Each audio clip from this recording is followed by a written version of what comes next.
Hey everybody, Tara Bachland here with a Wifey Wake Up No Makeup podcast, and just bordering on needing some powder here. I'm glistening. I was just outside and it's a beautiful summery day, and this is what happens. But I am wearing lip gloss as usual. I just love this gloss by Jane Iredale. It's a forever pink, and it just adds just a little bit of color. And I think I just love it for my spring coloring. So there you go. Today we're talking about being feminine doesn't mean powerless, okay? And I feel strongly about this, not necessarily because I'm like, women, you have to be powerful. It's more like women, use your strength, your innate power properly, because when it's used improperly, it is so destructive. And I'll use the hashtag toxic femininity. And the word toxic doesn't belong to any sex or race. It is, it is indiscriminate. Anyone can have toxic behavior. So going back a step, I think one thing that I think was helpful about the way that I grew up in the era. It was, I think, a feminist mantra, but with a caveat. I think that girls were encouraged to do more, to try more. And, for example, of course, getting to play in sports and encouraged to be in science classes, for example.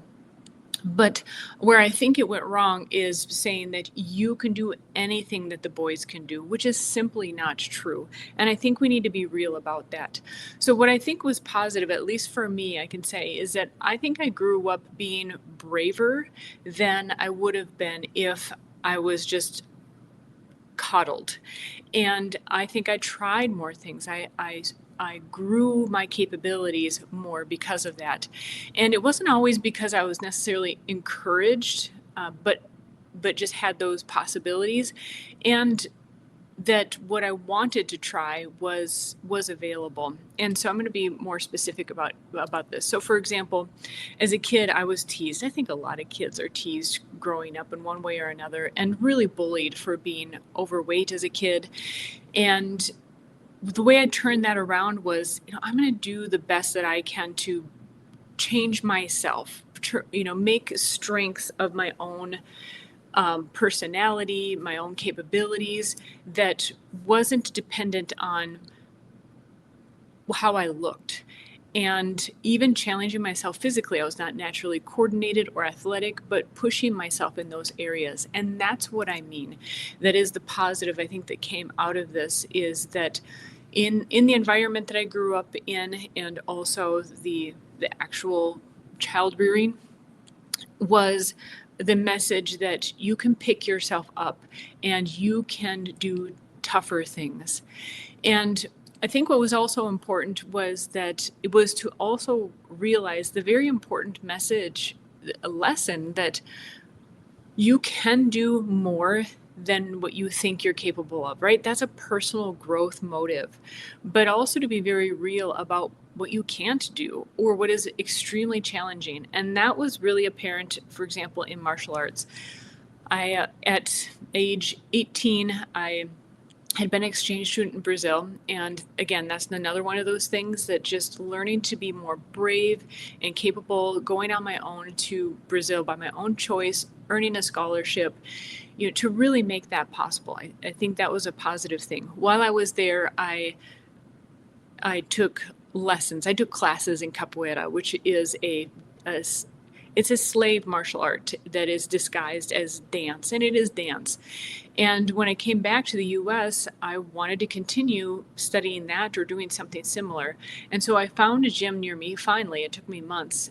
And funny enough, it was practically in my backyard. And that is actually where I met my husband as well.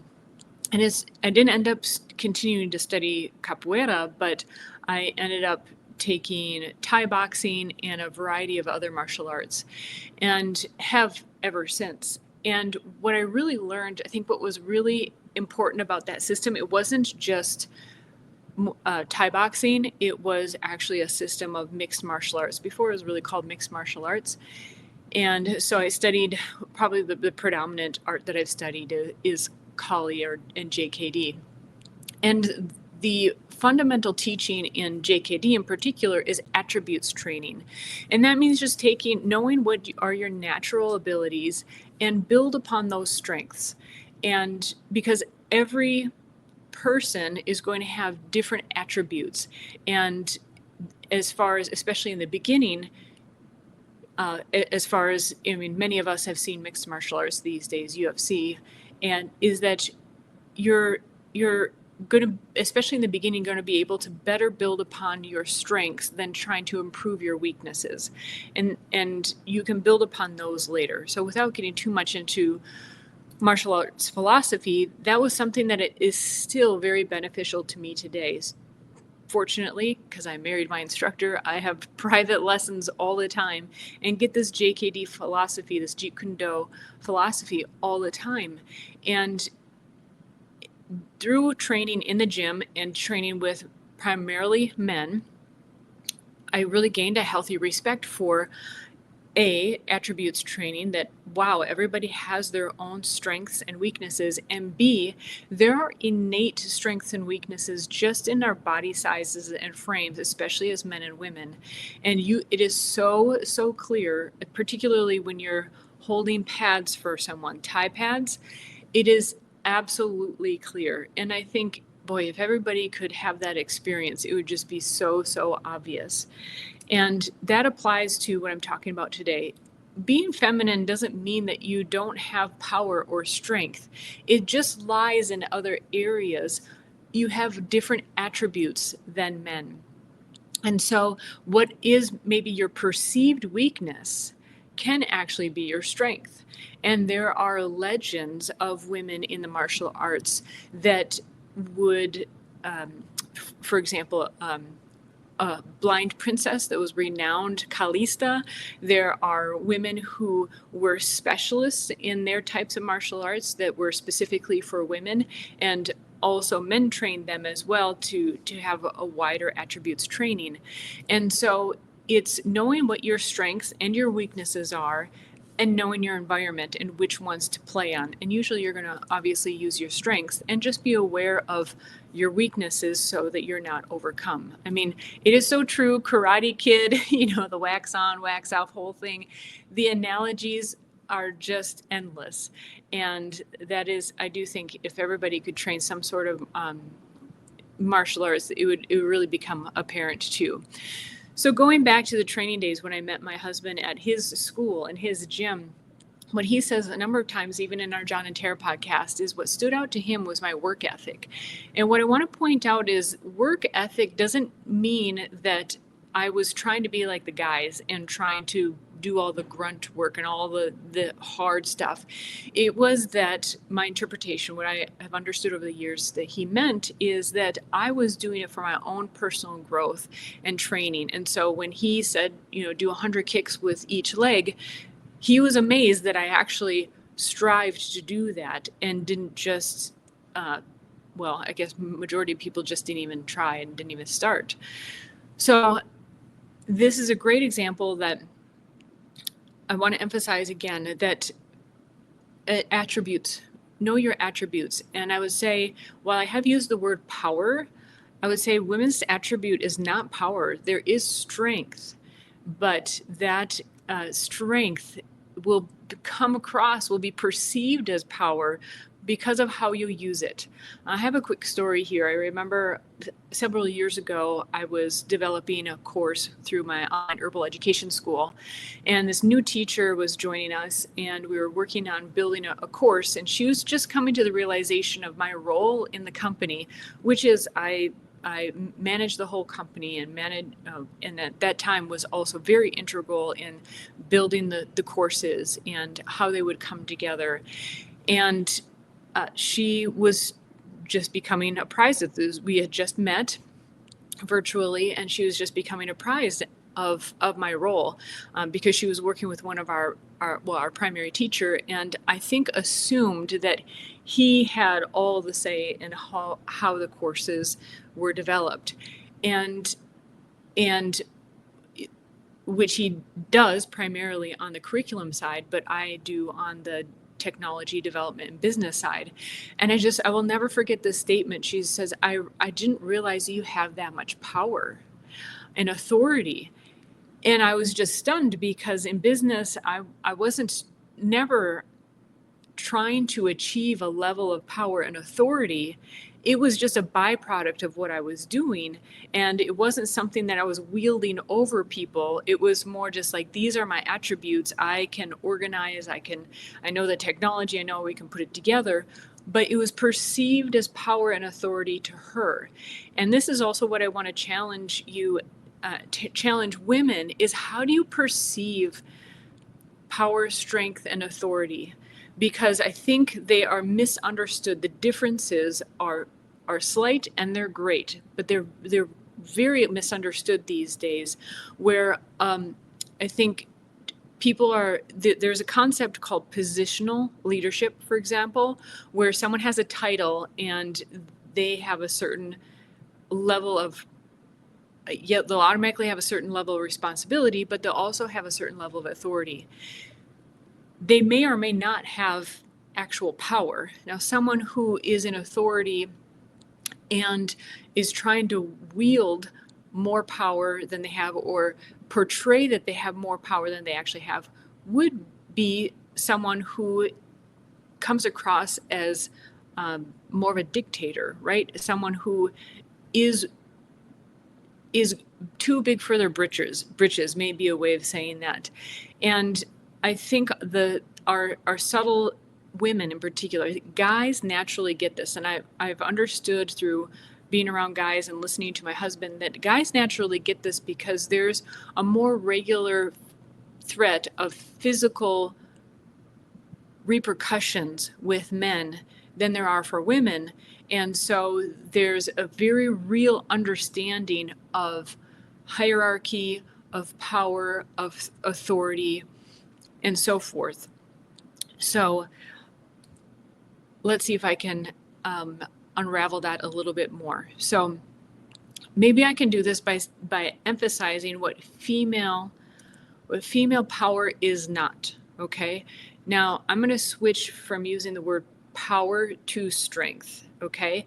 Because what we're aiming for as women is you want to have that innate strength that is within you, or you can build up, rather than just trying to wield power, because wielding power actually tends to show a weakness or shows where you are weak.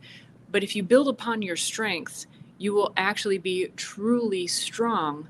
And here's perhaps the biggest note in all of this: you will garner respect. Doesn't mean that people will automatically respect you.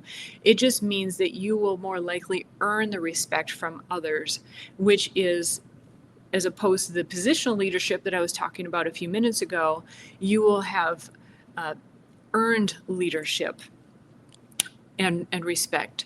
So what feminine strength is not is trying to use male tactics. And usually, honestly, women don't use these very well. It looks very, if it's done physically, it looks very awkward, and is more about mannerisms of keeping up with the boys. And it might be fun in a group, to be like razzing with the guys or having a more male demeanor, talking like the guys and so forth. But it's going to be fun in the group, and the guys may seem like they're enjoying it too, and you might end up going out with some of the guys.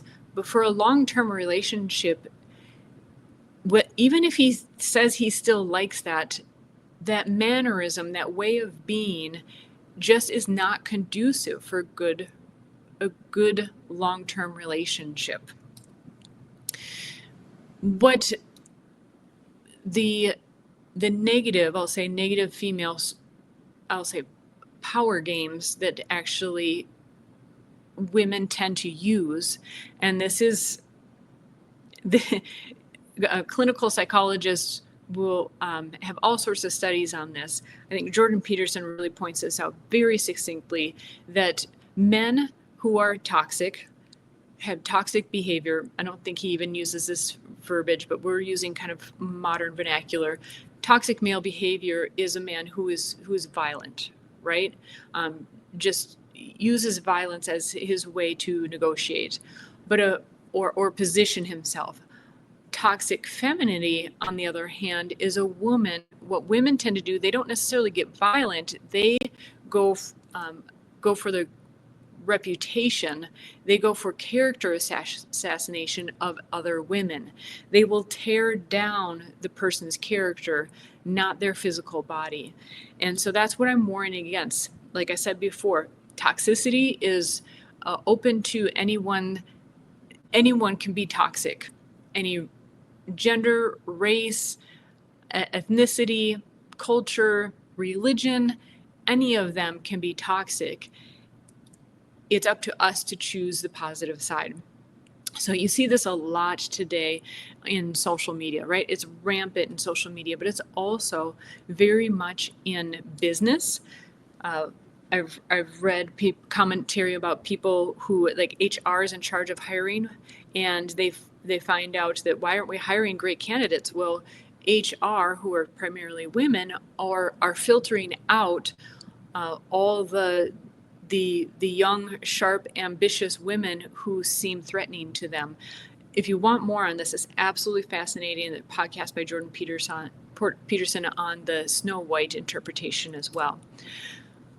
So what I encourage women to do otherwise, again, it is not about to have a good relationship doesn't mean that you need to be this weak, mousy woman that has no say or no even authority in your relationship.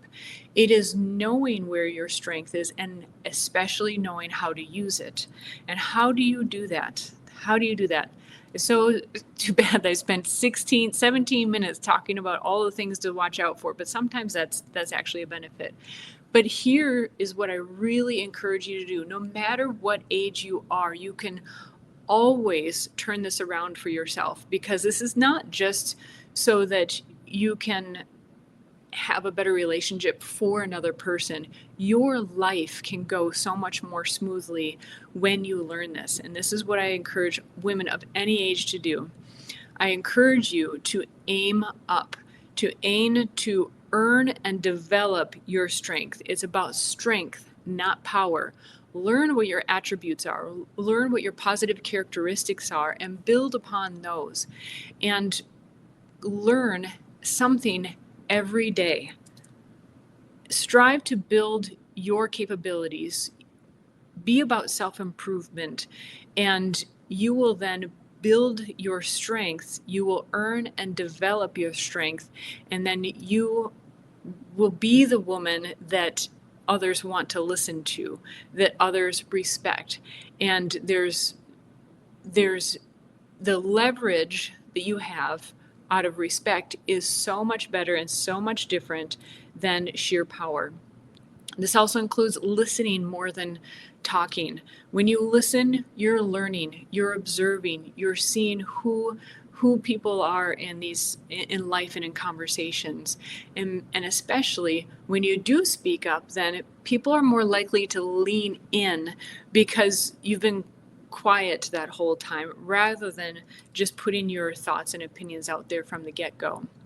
Also, earn your way rather than just seeking a position. You know, you may be the matriarch, you may be the mother in the family, but rather than just using that moniker as a power position, strive to do your best, to be your best, to embody what does the positive archetype of the mother actually really mean, and how can you improve upon that so that it improves the whole situation. And so you end up earning the amazing title of mother matriarch, where it's said with love and an endearing tone rather than just having that name. Additionally, get real about what your true capabilities are.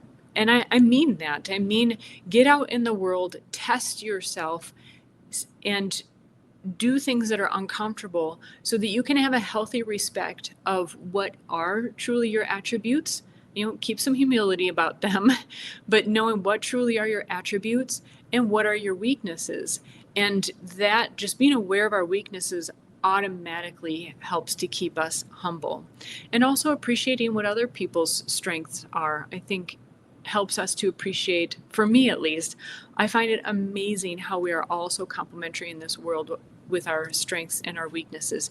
We can take our strengths to help someone with their weakness, which I think is what we ought to do rather than tearing people down. And I am talking to you again, Tommy Lahren, and so many other people who are just berating women and and berating people who are really struggling. We ought to be helping them rather than chastising them. Keep working on yourself. And what will come down to is rather than the coveted power that you think you want, you'll have true strength. And true strength is yes, there's a certain amount of power in it, but there's a talent, there's a knowing, there is a wisdom that it is. If we're going to use we've all seen action movies, right? And there's so much martial arts in movies these days, but the person with true strength, it looks like they can move mountains, right? They're doing all the amazing stuff. Now, of course, there's cinematography and there's choreography that makes these movies look amazing, but you will move with these seemingly incredible attributes throughout life when you strive for strength and building your attributes. And above all, then you will earn the respect, which is way more gratifying than having people just bow to you because of your perceived strength. So women, I would love to hear from you.